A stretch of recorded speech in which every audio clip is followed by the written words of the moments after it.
Hi, Mystery Recapped here. Today, I'm going to explain a thriller film called Panic Button. Spoilers ahead. Watch out and take care. The story starts with Jo, who is leaving her 5-year-old daughter with her grandmother for a few days while she goes on a special trip. The little girl looks heartbroken as she seems to be really close to her mom, but Jo gently hands her a phone and assures her that she can call anytime she misses her. After she departs in her cab, Grandma takes the little girl upstairs when suddenly a masked intruder barges in, points a gun at the old woman, and finishes her off. Elsewhere, a completely oblivious Jo reaches the airport as it turns out her trip is being sponsored by a social networking site named All Together. She and 3 more participants, Gwen, Max, and Dave, were selected as winners via a lucky draw and now are going on a completely free 3-day trip to New York on a private jet. The 4 of them meet at a VIP lounge where they greet each other and immediately start indulging in expensive drinks. Dave, who thinks he's a comedian but is actually a prick, starts asking Jo uncomfortable questions regarding her family. It turns out he has already stalked everyone's social media profile, and the girls also hesitantly admit that they have done the same. Amidst all this, a voice announces that during the flight to New York, they will get to participate in some games and can even win expensive gifts. However, there is a condition. They must submit their mobile phones before boarding. The group finds it a bit odd, but once they see the massive private jet, they immediately forget everything and hand over their phones to a staff member. After that, the 4 of them finally board the jet, which leaves their mouths gaping in awe.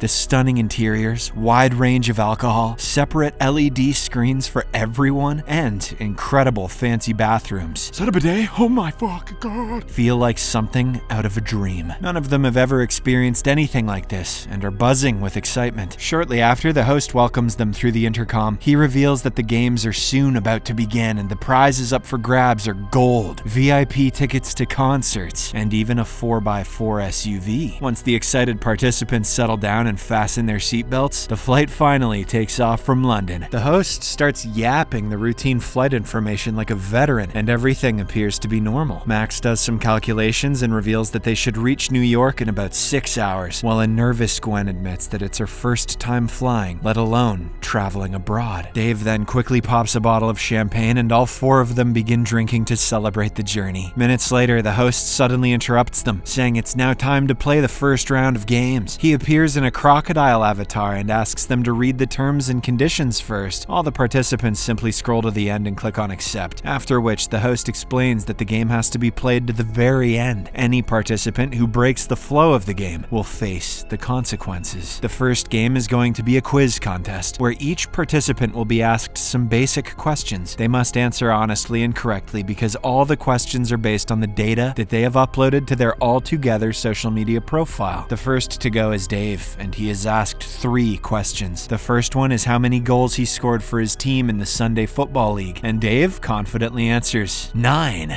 goals. The second question is whether he has any tattoos on his body. Dave says yes, he has one on his lower back. The third question shows him a picture of a girl and asks whether he knows her. Dave's expression suddenly changes and he freezes for a moment. The host then reveals that the picture was taken just a few weeks ago and once again asks if he recognizes her. Dave, who is certainly not expecting this question, hesitantly says he has never seen her before. The host announces that all 3 of his answers are wrong, which shocks the entire group. Dave has not scored a single goal this season, as it turns out he's been banned for assaulting an opponent. Dave does not have a tattoo on his back, but has another on his scrotum that he got 3 years ago. The revelation leaves him embarrassed, but the host goes one step further and discloses that the girl in the picture is a French citizen named Amy, whom Dave met last week. They had some drinks and spent the night together, despite him already being engaged. Dave then blocked Amy the very next morning to hide his infidelity. Upon hearing all of this, the atmosphere becomes a bit tense and Dave is shocked how this company has such personal information about him. The next to go is Jo, and the quiz quickly reveals that she used to be addicted to drugs and had to stay in rehab for a long time to recover. Not only that, she also alters her appearance and uploads bold photos on dating sites, despite having a 5-year-old daughter. Although Jo answers 2 questions correctly, she is embarrassed that her personal life is being exposed in front of others. Then it's Max's turn, and he's asked some very basic questions, but but answers all of them wrong. It appears that he doesn't know anything about his own life. The host then embarrasses him by revealing that the first thing Max bought on the website was a solution for genital warts. He has also stalked a girl named Jennifer a ridiculous 234 times, often scrolling through her photos for hours. Finally, it is Gwen's turn, and her secrets are also revealed. She works as a counselor, yet online she trolls people and has bullied her juniors relentlessly. In particular, she tormented a guy named Neil during her college days, and even created an online forum dedicated to him. The rest of the group is stunned to hear this, as they were under the impression that Gwen is an innocent girl. With this, the first round ends, and all 4 of them are deeply embarrassed as their secrets are exposed. But soon enough, they begin laughing about the experience and believe the worst is already behind them. They think maybe that's all the information the company has, so the next round might not be so bad. Meanwhile, Jo notices that the weather outside looks harsh, even though the forecast said it would be clear. She tells this to the others, but no one pays attention as they're too drunk and just want to win the prize money. Shortly after, the host announces the second round, Kiss and Tell, which excites the participants. He explains that the All Together social media site has amassed millions of users who share their interests, passions, and dreams on a daily basis. For some, it is a place where they can wear disguises, but for others, it is a place where they can truly reveal themselves. The purpose of this round is to find out what these 4 participants are behind their social media accounts. Without further ado, the host plays a disturbing video where a man is tied up and beaten by a group of unknown assailants. He pleads and begs for help, but the cruel men point a gun at him and finish him off. As everyone gasps in horror, the host asks Jo if she has seen this video somewhere. She says she doesn't remember, but then the host displays her internet history, revealing that she not only watched the video multiple times, but also shared it with her friends. This proves that she enjoys watching others suffer. But don't worry, I'm sure she also enjoys long walks on the beach. Jo expectedly denies it and gets so offended that she announces that she won't play this sick game anymore. Regardless, the host doesn't stop and turns to Gwen next. He also displays her personal information and reveals that she has never been physically involved with any man. Yet, she portrays herself online as someone very experienced. Next, Dave's internet history is revealed. It shows that he frequently visits multiple Japanese adult websites and specifically searches for videos involving underage people. Dave feels exposed and says that everyone does things in private that are morally wrong, but the others begin judging him, making him really angry. He also announces that he's done with this game and tries to open the pilot's cabin. I want to parachute down to the United States. They'll accept me there. But to no avail. Just then, the host warns that Dave will be punished for breaking the rules. From his friends list, a random guy is selected, and a video shows masked men breaking into his room. He is gagged and tied up, and the men soon finish him with a shot to the face. As the video abruptly ends, all the participants are terrified, except for Dave, who feels like the whole thing is a prank, and millions of people are probably watching them live. Meanwhile, a worried Max tries to email the police through the smart screen, but everything is blocked. The host then announces that because Max tried to contact the outside world, one of his friends will be punished as well. Gwen and Jo desperately plead for forgiveness, asking the host not to do it, but Max remains unconcerned. He continues searching for a way to send an email as if he doesn't care about his friends. Seconds later, a guy named Alan is selected, and a video shows him standing near an elevator. A masked man suddenly jumps from behind and beats him up before throwing him down from a height, eliminating him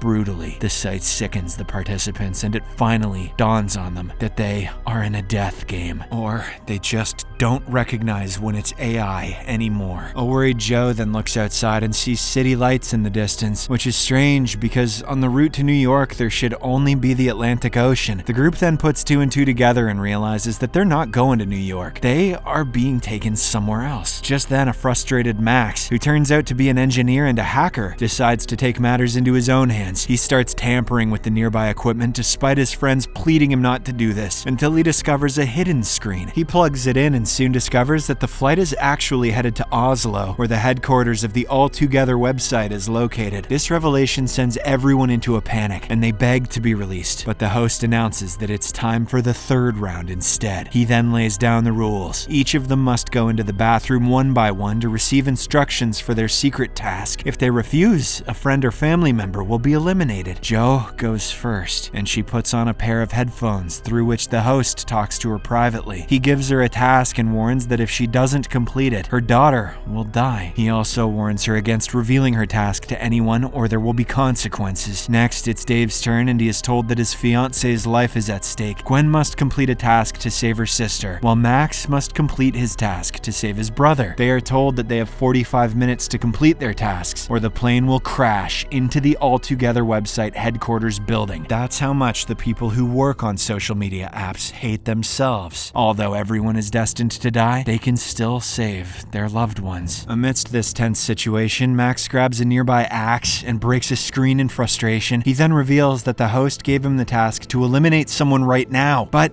he won't do it. Unfortunately, because he violated the rules of the game, his brother's hand is cut off, leaving the poor guy screaming in pain. The host then warns that he's going to amputate the other hand as well if Max doesn't do as asked. Upon hearing this, Max gets up and drops a bombshell. The guy in the video is not his brother. In fact, he's not even Max, but just an imposter who hacked into the real Max's account to win this free trip and inserted his own contact details. This finally explains his nonchalant attitude and why all his answers were incorrect in the first round. This leaves everyone shocked, and they demand to know his real identity, but Max doesn't say it out loud, fearing the host will go after his family. Dave then punches him in the face and takes his passport to check if he's really telling the truth. After confirming that the guy is indeed an imposter, Dave heads to the bathroom, as it turns out his task was to get the passport and find out Max's real identity. But after doing this, the host still doesn't let his fiancée go. He instead assigns Dave with a new task: to eliminate the imposter Max within 3 minutes, or else his fiancée will die. Outside, Joe pours drinks for everyone, but Max ends up chugging down everyone's glasses. Just then, a possessed Dave exits the bathroom, picks up the axe, and charges at Max. He manages to injure him, but after a tense struggle, Max ends up overpowering Dave and eliminating him with the same axe. In the aftermath of this skirmish, the host announces that since Dave couldn't complete his task, his fiancée will suffer the consequences. A video then shows her being strangled, sending shivers down everyone's spine. Seconds later, Gwen goes to the bathroom and puts on the headphones to talk to the host. It turns out her task was to eliminate Dave, but since Max has already done that, she is given a new task. She must seduce Max and make love with him. The host warns that her sister's life is on the line, so she must complete the task this time. After Gwen comes out of the bathroom, she helps Max to dispose of Dave's body in the flight attendant's room. She then asks him to take off his shirt so that she can treat his injuries before abruptly kissing him. When Max resists, she honestly reveals that she must do this, or else her sister will be eliminated as well. Max feels bad for her, but goes through with it. But then he suddenly stops when he realizes that they're near the luggage compartment. If he can somehow get through and find his laptop, he can inform the authorities about their situation. Gwen tries to stop him, but he ignores her and walks out of there. Realizing that she failed the mission once again, Gwen begins crying, but the host gives her one final chance. He orders her to stop Max from accessing the luggage compartment. Desperate to save her sister, she grabs the axe and almost finishes Max, but Joe restrains her in the nick of time. She applies a strong chokehold and eliminates Gwen, as it turns out that this was her mission all along. Now that Gwen failed, her sister is horrifically set on